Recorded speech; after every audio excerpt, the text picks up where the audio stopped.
The new Resident Evil has been out for a while now, and it looks like data miners have been busy, because they have uncovered a bunch of content that was apparently cut from the final game. According to Insider Gaming, one data miner recently posted a whole collection of unused mechanics, assets, and characters on X. That included things like the beloved merchant from the Resident Evil 4, complete with a full weapon customization screen. There was also a section where Leon and Grace act as a duo, some kind of blood collection kit, professional difficulty, and different ammo types that are not in the final game.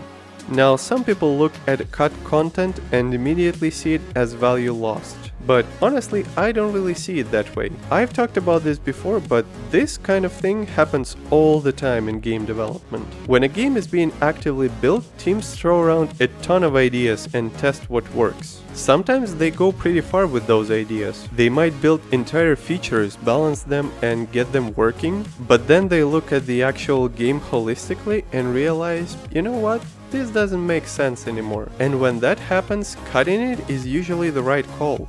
So to me, it isn't a value lost, it is a value gained. And the value is in improving the overall game by removing stuff that would hurt the pacing, the balance, tone, or experience. And honestly, I wish more developers had that kind of restraint, because I think most of us can name at least a few games that added weird systems or mechanics just for the sake of adding them. Not because they made the game better, but because they looked good in patch notes or something.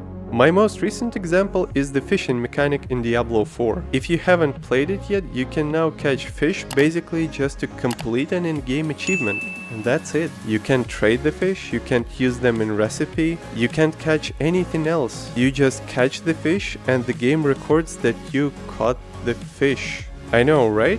Truly mind-blowing stuff. It feels like a mechanic added just so that the patch notes could say, hey, we've added one more feature. And to me, that brings zero real value. If it were up to me, I would have cut it completely and called it a day. So in this case, I'm actually glad Capcom seems to be judging the overall experience first, instead of obsessing over the value of every individual piece of content. And honestly, the results speak for themselves.